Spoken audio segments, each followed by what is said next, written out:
Welcome, everybody. My name is Andrew McMillan, and I'm here to talk with the brilliant Jerrold Yam and Seán Hewitt about one of my favourite topics, the poetry of flesh and faith. And we're going to be discussing ideas around that, thinking about this idea of the anatomy of religion and how that makes itself known in poetry. But I wonder, I think as all great religious ceremonies do, we should begin by putting some words out onto the air. And so, Jerrold, have you got a poem that we might begin with?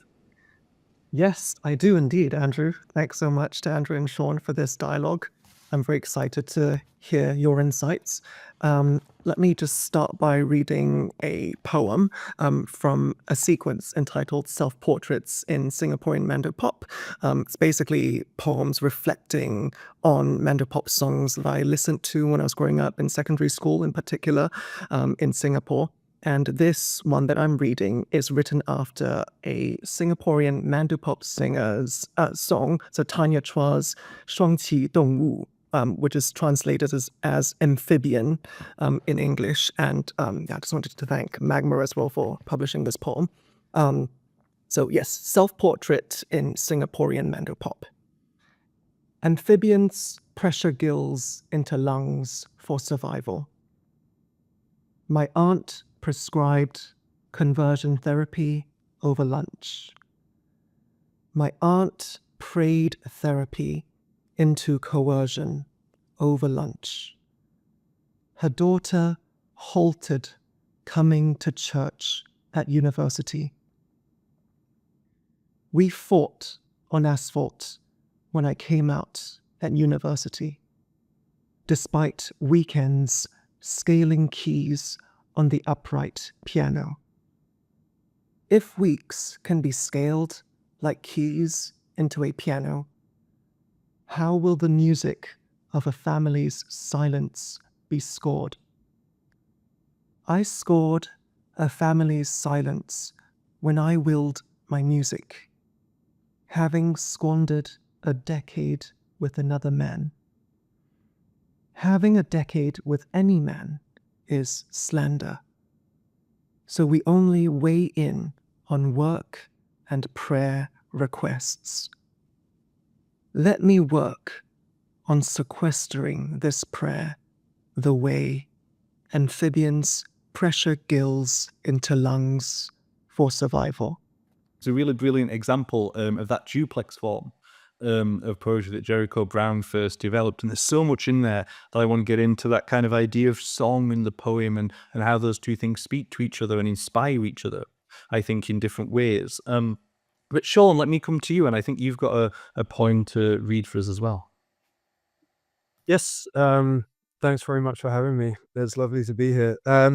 Since we're on faith and song, I thought I'd read a short poem. I used to be in a place where I used to live in Dublin, a church opposite, but in I think the 1980s, the council took everything of the church apart from the tower and relocated it across the country.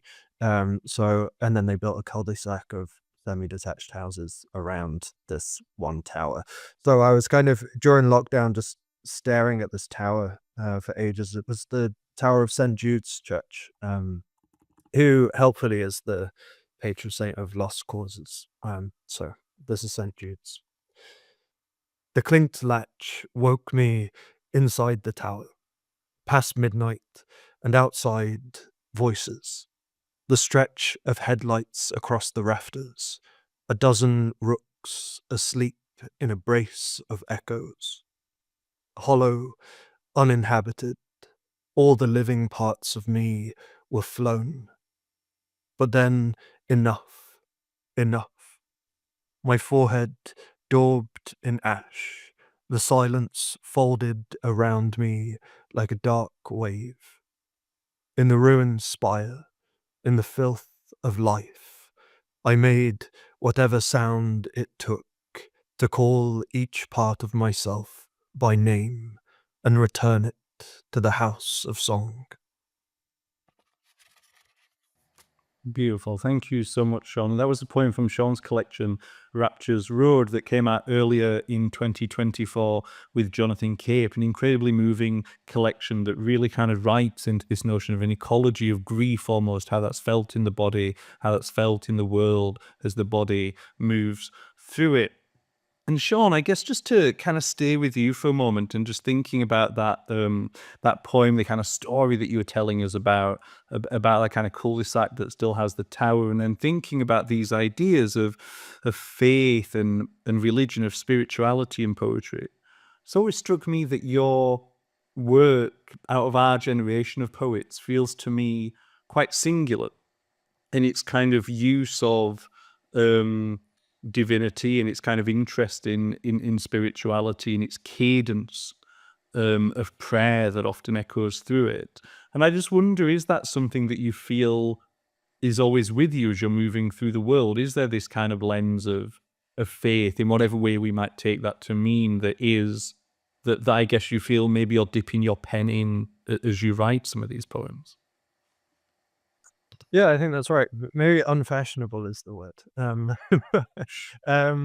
I think, I'm not religious, although I was raised Catholic, and perhaps, in that way, the first poetry I ever heard, or the first instance of kind of heightened language, was from the Bible or prayer or hymns or whatever. So maybe the cadences of that stuck in my head as a kind of primal example of what poetry feels like or makes us feel like. So perhaps that's in the background there. But I think it probably has to do with how I conceive of what poetry is for me, which is more in the way of atmosphere and kind of pushing through into a kind of transcendent place, or at least opening a space in which kind of whatever we know or whatever we don't know, I suppose, which is what to me kind of spirituality or the divine or faith, or whatever, kind of rests on not knowing. I think the best poetry always kind of rests on not knowing or pushes into a space of not knowing.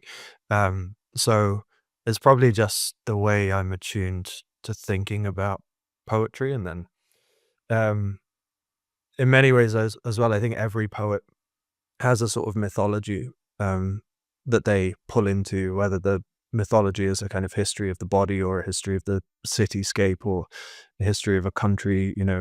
We all kind of create this mythology in which our work sits, which gives us the language and gives us the tenor of the poem.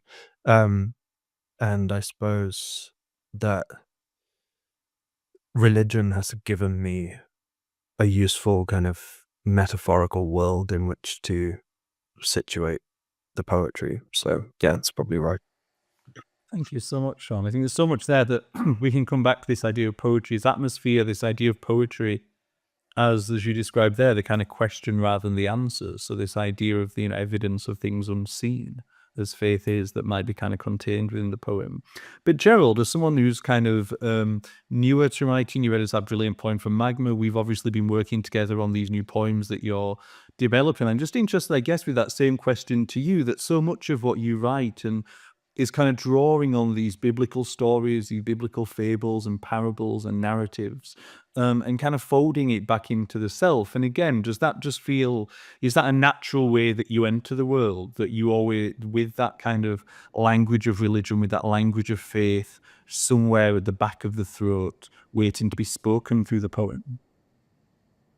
Yeah, I think I echo Sean's sentiment. I mean, speaking of what's unfashionable, I am Christian, so I am religious, but perhaps, in relation to certain issues, I've got a viewpoint that might, deviate or not from, that of other Christians, whether those views are institutional or social or rooted in, I guess, biblical truth.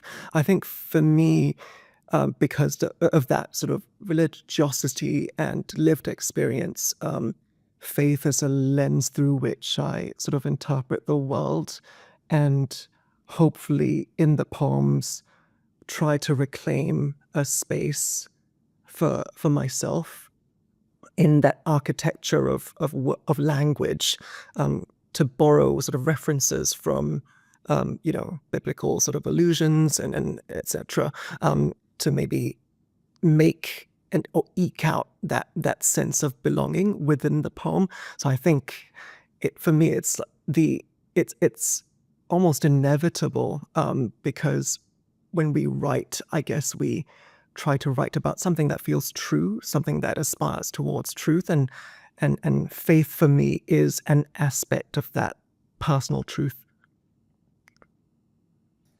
It's interesting, Gerald, as you were saying there, like these kind of ideas of, I guess, different aspects of self that might kind of come to bear on us. We read as that point to start off this conversation, there's kind of bringing in Singaporean Mando pop kind of references and kind of versions of songs into that as well. And I guess one of the things that I think is interesting about your work, and I wonder if we might think about for a little bit, is this notion of, I guess the word for it could be like democracy, as opposed to a kind of hierarchy, that faith or these religious stories or the self or personal experience might sit together with that reference to Singaporean Mandopop, might sit together with the kind of deep experience of faith of the self, or this kind of, or emergence of the self into its own kind of sexuality or identity as well.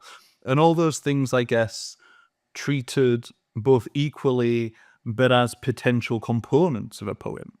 And I just wondered if you could say a little bit about that. It seems to me a great kind of generosity potentially of subject in what you're interested in. Yeah, no, thanks, Andrew. I must say it didn't come completely intentional. It was just the impulse to revisit those Mandopop songs last summer, and even before as well. Those songs that I used to listen to when I was at secondary school, and then I guess when I started listening to them and writing those poems after them, I inescapably vacillated into that sort of architecture of religious language and allusions and metaphors as well. And I find that I guess Mandopop would be more contemporary, but nonetheless, faith and song, they've got their own sort of musicology. They've got a certain internal logic, with the melodies, with the narratives that we tell ourselves, as Christians or as just, people trying to find a sense of belonging in the social structures that we've been placed into. So I think for me, there was that mirroring, not necessarily intended sort of egalitarianism between Mandopop and faith. But I think when I started exploring those ideas, it came across as just aspects of identity, and none is superior to the other. I think both sort of has its own way of making meaning out of language. Absolutely. And Sean, I was kind of really interested in, what you were saying as you introduced that poem for us at the start of the event, that, the first encounter potentially with quote unquote poetry was potentially these religious kind of hymns or these sermons, the Psalms and things like that. And also that idea, Seamus Heaney talks about the idea of the myth kitty, and kind of as you were describing these ideas of what are the kind of foundational stories, I guess, that we carry with us. One of the qualities, obviously, as people know that have read it, of your poetry is its cadence, is kind of music as well. And I just wonder how much in the back of your mind do you have, not the language necessarily of faith, but the music of it. So either in hymn, but also in prayer and cadence as well. That how much that, I guess, is, or is that all the tuning fork that is kind of struck in your ear potentially as you're exploring some of these ideas? That's a good question. I think for me, the music of a poem is part of the kind of energy or emotional urgency that you feel when you're writing it. I don't know. Sometimes I kind of can feel the push of a poem down the page, and I often think, if I've written a poem and it feels kind of lifeless on the page, it's because it hasn't got that rhythm pushing through it, or the music of it pushing through it. Um, and usually that's kind of the unsalvageable poem. If I draft a bad poem, or if I force a poem that doesn't feel that it has some sort of urgency to it, I can't kind of retroactively engineer the energy of a rhythm back into it without it feeling fake or forced. Um, so usually as I'm writing it, it is that kind of internal tuning fork, because I will always draft by reading it aloud to myself, and hear the kind of false notes, or the place where I need a kind of what feels like a 3-syllable word. I can kind of hear the missing sound, and I just need to find the phrase that fits the sound, if that doesn't sound too kind of airy-fairy. And is that in a kind of tuning fork, that idea of being able to feel the sound of it, is that in place of or complementary to these ideas of traditional form or even kind of contemporary forms? So we heard Jerrold kind of read a duplex at the start, which is that kind of really interesting kind of, I guess, reversion of the sonnet and the villanelle, in that the kind of lines turn on each other, hinge like, as the form moves through. Whereas I guess we might think of much of your work as kind of quote unquote free verse, but with that kind of sound patterning, with that kind of control. And is that, so yeah, just I guess, how is that the formal device that you feel, the constraint, I guess, Sean, that you feel as though it is within the work in that way? Yeah, I think I feel that the most important formal aspects to me are the line break and the stanza break. Those are the two things that I'm working with, or the line itself, if that makes sense. So I don't really, I never, so far as I'm aware, write in kind of traditional forms. Although I did write some ballads, but those were, like very rhythmic in the way that they work. And I think usually I kind of sense it in terms of attention that the line break gives to a phrase, or the way it kind of pulls you through a poem, and then a bigger tension or a bigger break in a stanza break. And usually I kind of work with those two things as kind of an internal restraint. Because usually my poems, even if they're not traditionally formal, tend to have an equal stanza lengths, or I kind of find the shape of a poem and then I work within it. So I think I make my own constraint and then try and figure out what's going on from there. I'm not particularly good at working through traditional forms. I think perhaps because it might feel sometimes when I'm writing it as if someone else has given me the constraint, rather than me being in control of the constraint I've given myself. Don't know what that says about me psychologically, but We'll get into that later. We'll have plenty of time. But I mean, Gerald, it's interesting because I think in your work, as we're laying out here, you're kind of interested in these ideas of religion, of faith, of flesh, of the self, of experience. And we heard the duplex at the start, but much of your work is quite experimental with form, I think, and he's kind of playing with different, both kind of shape on the page, but also, as Sean was describing for us there, different ways of constraining the narrative, different ways of kind of putting pressure on it, I think. And I just wonder, yeah, kind of what that you feel that allows your work to do, I guess, why that feels important for you.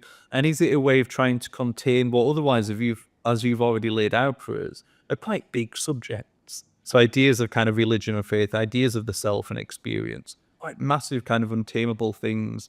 Is form, I guess, however experimental that form might be, a way for you to impose that kind of control on it potentially? Yeah, well, that's a great question. I think the form is the stricture for me through which I am able to articulate the concerns that I do, like in a poem. And I think for the poems that are written, say, after biblical stories or verses explicitly, I almost feel like there's a certain reverence with the subject matter for me that I can't escape from, and the idea of implementing a constraint, well, it's probably a conceit, but it sort of lends that sort of, I mean, it's not like I can freely articulate myself. In fact, I guess, like Sean mentioned, a poem itself is constraint. But I think those forms for me in particular is they act as a way to elaborate on or provide new dimensions to the idea of maybe faith or identity or aspects of identity being constraints in themselves on the individual speaker. And there's that sort of nice mirroring effect. I think for that duplex that was read earlier, I was also conscious that the song, the Mandopop song that inspired that, is entitled Amphibian. So I wanted a form that reflected that duality. And in that song, it talked about, I mean, it was in the context of a heterosexual relationship, but, it talked about, the push and pull that, lovers might expect, the give and take, the compromises. And so I thought, even though I was sort of taking that as inspiration and moving it towards, a certain, a different direction of identity, maybe. I thought that the duplex form worked pretty well in the context of both the inspiration as well as the execution. Fantastic. And Gerald, like we've been thinking about, I guess, the inspirations you said that kind of comes from Mandopop, or using that as a kind of jumping off point, these ideas of religion, of kind of faith. But I wonder, to kind of bring it back to poetry, and I'm also fascinated, I should say, that idea about when does a constraint become a conceit? And we should definitely have that debate another time. I think it's fascinating, kind of hazy borderline of something. But I was wondering, Gerald, for you, kind of in this kind of blending of the self into faith, into religion, in this kind of bringing in of pop culture references to explore ideas of identity, who are the poets or the writers who you feel are kind of on your shoulder as you do that? Or who is it that you feel you're always kind of suspicious of this idea of inspiration, that we're writing after people, but who are the people that you would hope, I guess, that your work is in conversation with or might sit on a shelf next to? Wow. I mean, I would never imagine myself be like in such company, but I must start off with both of you. I mean, I've been an avid reader of both your work, particularly on the poetry front. So, Andrew, the way that you implement, I guess, the gaps and sort of, non-capitalized words, everything that's lowercase, you allowing sort of, I guess, yourself to play with that white space on the page. Breath space almost, and completely devoid of punctuation. Getting control of that pace, and then for Sean as well, that was alluded to earlier. It's free verse, but then it's usually found in quatrains or sort of consistent stanzas, whether it's 3 or 4 lines, tercets, or otherwise. I think having that sort of structure through which you articulate what you want to, I think, has been an inspiration. In terms of, I guess, reading, I find that people, I guess, writers that maybe deal with the same or similar subjects, but in completely different ways, are particularly sort of instructive, as just a benchmark or a sounding board for me to second guess myself. So I think Ella Frears is a recent favorite. Good Lord, I mean, yeah, that was phenomenal. I think Raymond Antrobus, the way that he deploys sound, albeit in a different context, vis-a-vis like muteness, but the way that he I guess invokes sound and silence, and for me sort of Mando pop, I think that was again very instructive. I like the also the rhythm in the free verse structures in Malika Booker's work, and even I think some of the recent Carcanet publications where I would never sort of have any hope of being a Carcanet uh, writer. I don't think they would have any interest in my work. It's not good enough, and it's not sort of maybe the type of work that they would expect. But I find that it's really interesting to hear from the more sort of experimental voices and the ways in which those writers play with what appears on the page. Sometimes they don't follow like a specific sort of beginning to end. It's quite haphazard, but it sort of works very well. So I think basically I'm just reading and admiring. I don't think I've come across a poem that I hated. I think there's always so much to learn. I think so.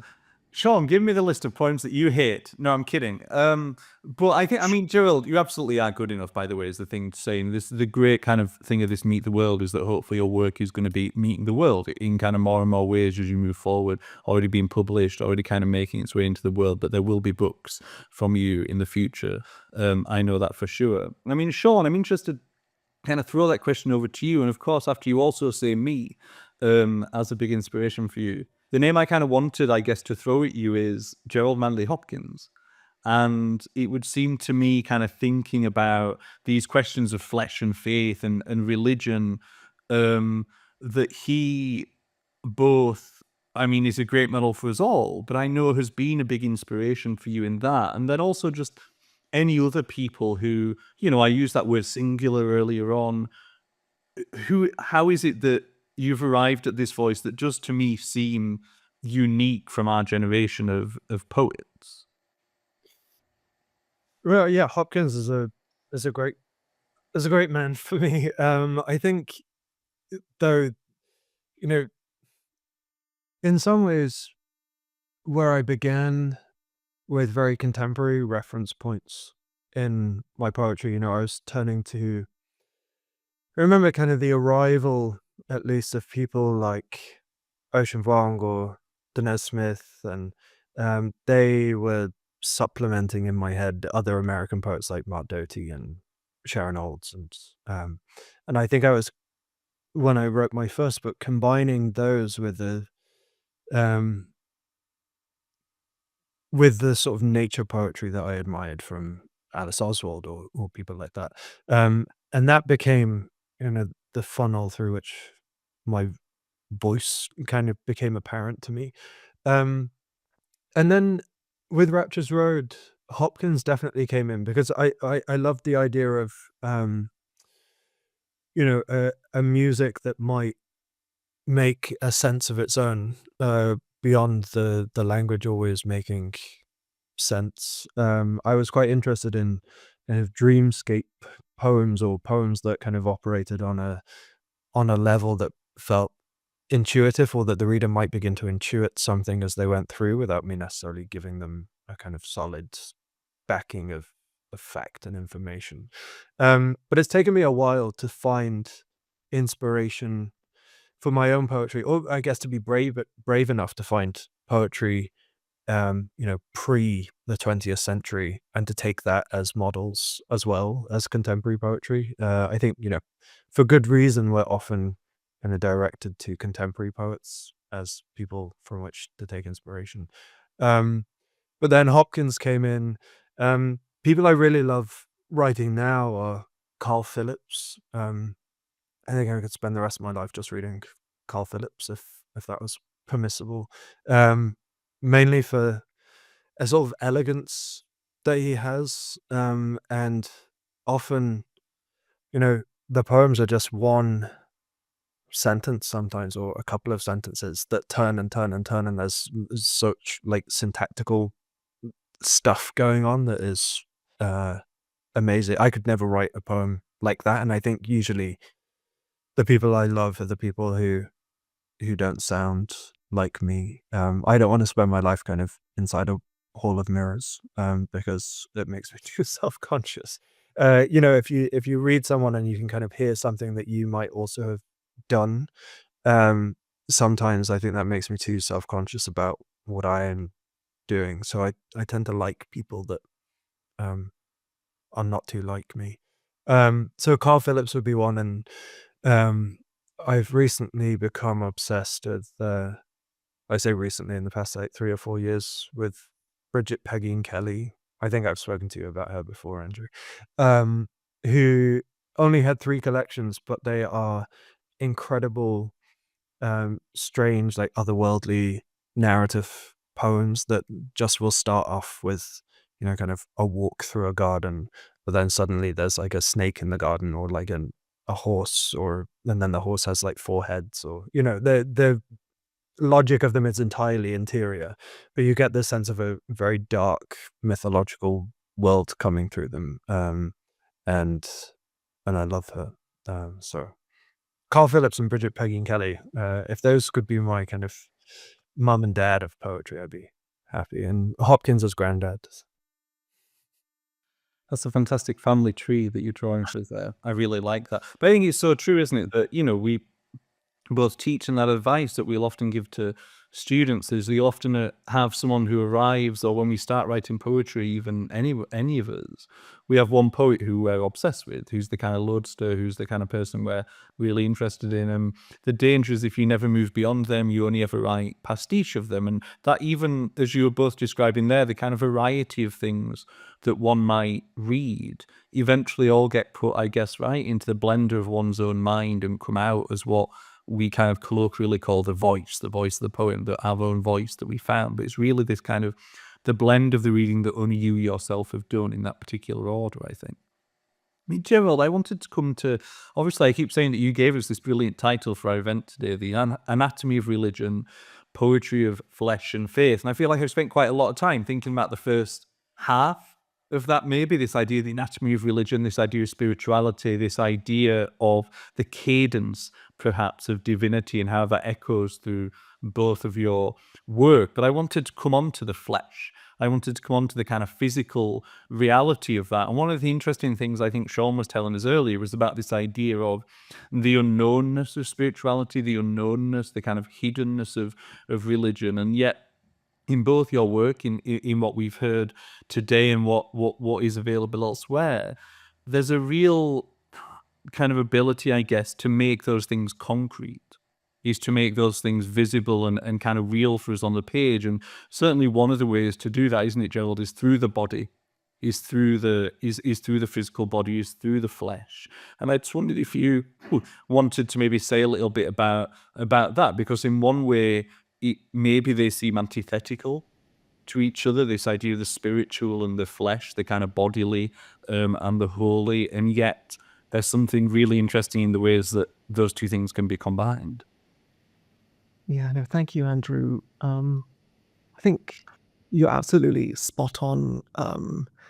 Like for me, I think I view the flesh always in tension with faith, and you talked about the contrast between faith and flesh. One is sort of extremely tactile and is an experience, a sensory experience, whereas the other is, I think it's a more normative ideal. It's a standard by which we judge ourselves and potentially other people around us, for better or worse. And I think for me, poetry is a way of coming to terms with or exploring the compromises between both flesh and faith, to find that common ground, not necessarily to elevate the physical experience to the point of spirituality, but to not maybe leave as much room for shame, to allow for some recourse or redemption of the self and an identity as we know it, in the context of faith. So staying true to the truths that are employed by faith, but also, allowing ourselves that freedom and the dignity to choose and hopefully not be judged.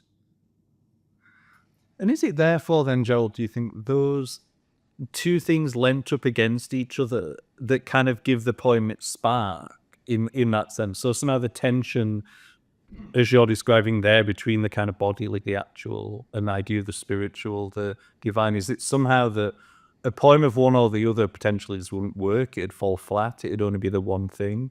But I guess as you're constructing these poems, as you're thinking about them, is it something about the tension of those two things kind of sparking off each other for you that it is able to ignite some of the work?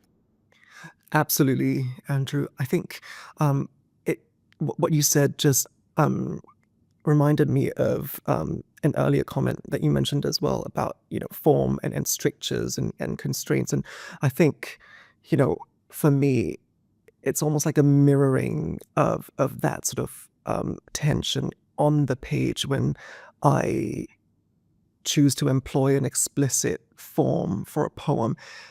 I feel like it's faith itself that is providing that constraint, and then the body of the poem is allowed to express itself, but within the internal logic of that chosen form and constraint.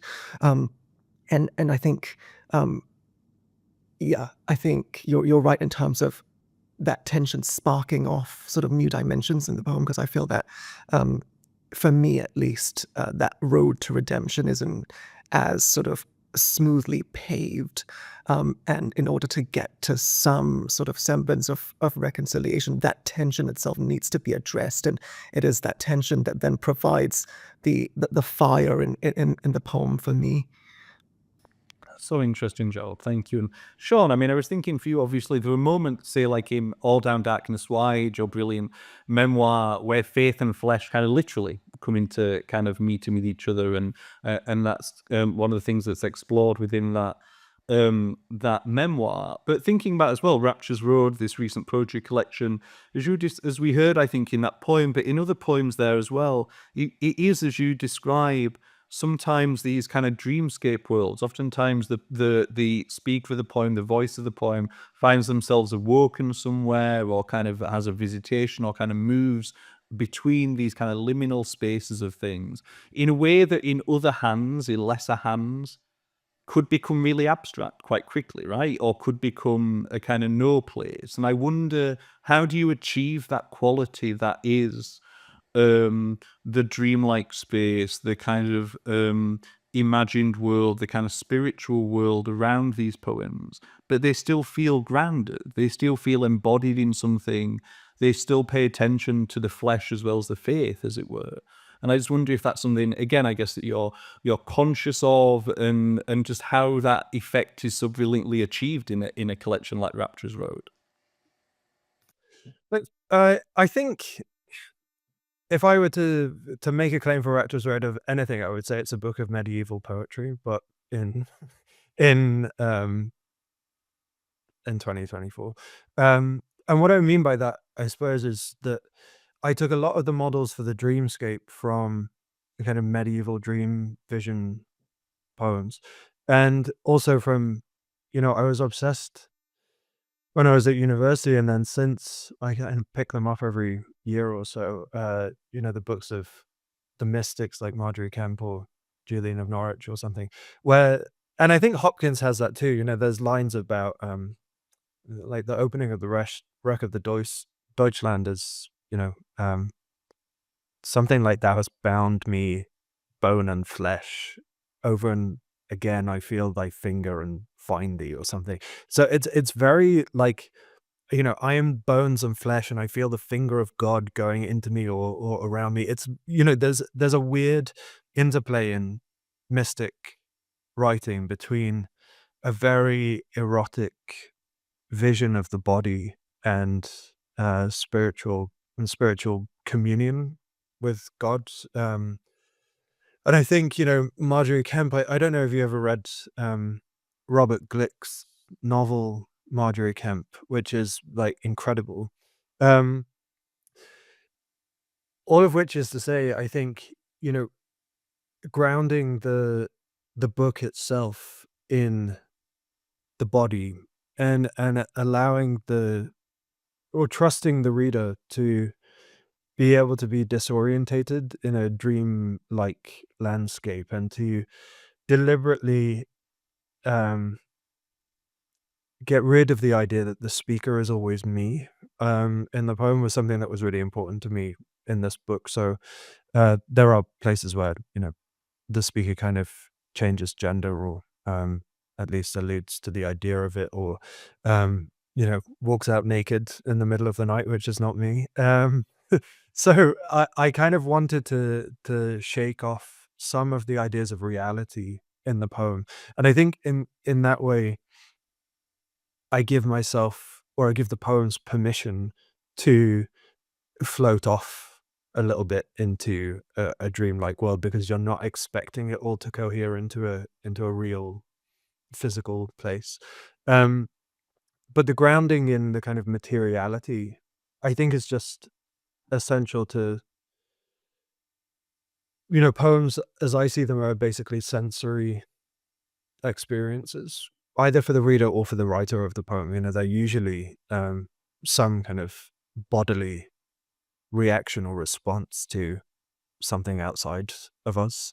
And I think so long as you are kind of putting that bodily sensory kind of organ at the center of the poem and treating the poem almost as if it is a kind of body, a sensory organ, it will always be kind of rooted in, not in the abstract, but in the kind of real repercussions of the world. So that was all in there. And in all of those, medieval dream poems, they're absolutely obsessed with the body and what the body can be. And I think Christianity is obsessed with the body, and I think as well with the potential of the body to be spiritual. God becoming flesh, or the Eucharist is all about how far you can push materiality and imbue it with the spiritual, or what the difference between those things might even be. So I think playing around that line and kind of engaging with that way of thinking about the material world is just interesting to me, and it seems to kind of propel the poems. Absolutely. Thank you so much, Sean. And Joel, I just wanted to come down to you just on that point Sean was making about the idea, I guess, of stepping away or out of or to the side of the self within the poems, and so allowing the poems to be kind of other than the writer, as it were, in that sense. You're obviously working within the work that we're working on together, but that I know the kind of wider projects that you're interested in exploring ideas of, your own experience, your own identity, kind of how that fits into different things. And I just wondered for you, kind of where do you see the self and the I of the poems? Are they the same person? Are they kind of interconnected? Are they like Russian nesting dolls, and somehow the I of the poem is inside the self, or the other way around? Just, what that relationship is for you between the self, the real self that's here with us on screen now, and the self of the poem. Yeah, no, thank you, Andrew. I think for me, it's not always straightforward. Even though I tend to write in the first person, it's always a fictitious I. And I feel like one of the greatest joys of poetry is that we can imagine and we can sort of make believe. And I think it's in the Mando or the sort of spiritual poems that we've discussed separately, it's really about using the eye as a lens through which to explore, issues of identity, faith, the flesh, but not necessarily using sort of myself as the I, maybe using the I as a microcosm. But having said that, I think there's always this debate about, confessional poetry and that sort of label. And I was just recently revisiting, just this week, like J. Bernard's collection Surge. And, people wouldn't sort of classify that as sort of confessional poetry because it's, sort of overtly political. But she is writing from an aspect of her identity, and sort of revisiting those archives. I think that was particularly sort of powerful for me to see the way that she has treated the I in some poems. She, superimposed her own experiences living in London, growing up in London with, people in the past, in the history of London itself. And for me, I think I do use that in some of the poems as well, using the I as a more sort of personal standpoint to begin with, but then exploring what it would have been like at the time that that particular biblical sort of book was written, and imagining myself maybe as one of the characters in, say, like, for example, like Rahab's narrative, and I think also the other sort of counterpoint to that is there's also a sequence of poems I've been writing in relation to responses to legislation about identity. So, say, same-sex relationships in Singapore, the sort of the physical act itself was decriminalized, but there's still a long way to go towards marriage equality, because the way that politicians, sort of got round to repealing that criminalization was to strengthen the definition of marriage, i.e. heterosexual marriage, in the Singapore Constitution. So it's sort of giving you something, but then taking it back with the other hand.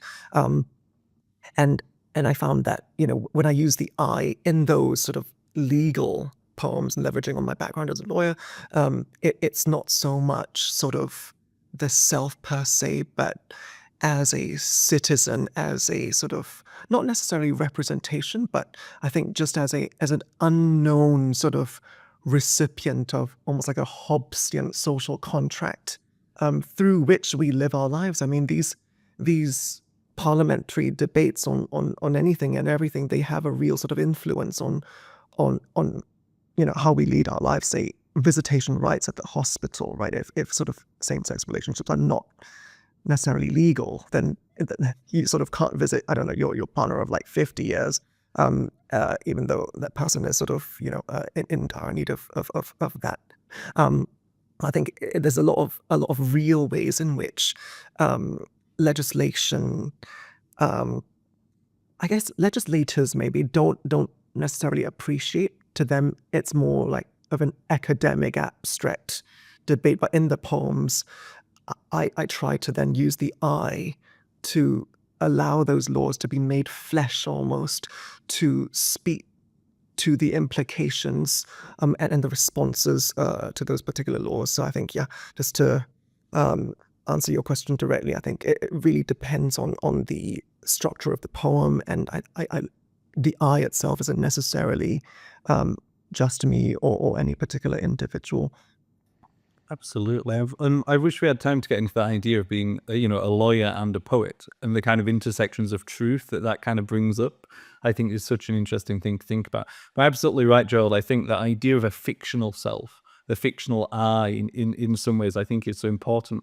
One of the most interesting things I think that often happens in workshops is that someone brings in a poem, and you go, "I'm not sure that line works," and they go, "Yes, but it really happened," as though the poem cares.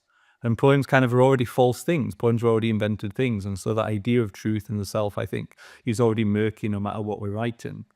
Coming towards the end of our time together, but because I'm a huge fan of Melvyn Bragg and In Our Time, I thought it'd be fun to do what he does at the end of all those recordings, if you listen to the podcast, where he goes, "This recording of In Our Time gets some extra time now with Melvyn and the guests." And then he just says, "Is there anything else that you'd like to say that you didn't get a chance to say, or an aspect of this topic that we didn't get a chance to explore?" And then the producer comes in with a cup of tea, which I'm not sure is going to happen, but we can do the first bit of it anyway, just before we finish. So just as we move into the final bit of it, Seán, first of all, just on this kind of big conversation about anatomy of religion, of poetry, of flesh and faith, is there anything that I've not asked or that we've not got around to chatting about that you just wanted to mention or bring up for us?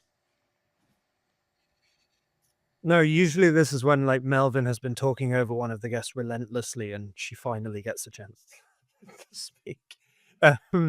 But since that didn't happen, I think I kind of covered a lot of stuff. I think I suppose what I'm interested in is why poetry kind of turns to religious ideas. You know, it's not something that I think has fallen away even as society is secularized. I think there seems to be a relationship between poetry and prayer that is kind of invoked by a lot of poets that wouldn't even be religious, you know. If you think of, I was reading recently Kaveh Akbar's Pilgrim Bell and also his book, The Penguin Book of Spiritual Verse, and the sheer variety of ways in which poets approach religion. And also what I think is particularly interesting in this case is why should queer poets be turning between these two subjects that have often been kind of posed as antithetical to us, you know, that the body or our own body and these religious frameworks that I think a lot of the time have been in the back of our heads, even in the legal system, you know, as ways of constraining us. And I think that in some ways that is something to do with poetry as a primal response to the world. You know, I think sometimes we find it difficult to articulate why it is that we write.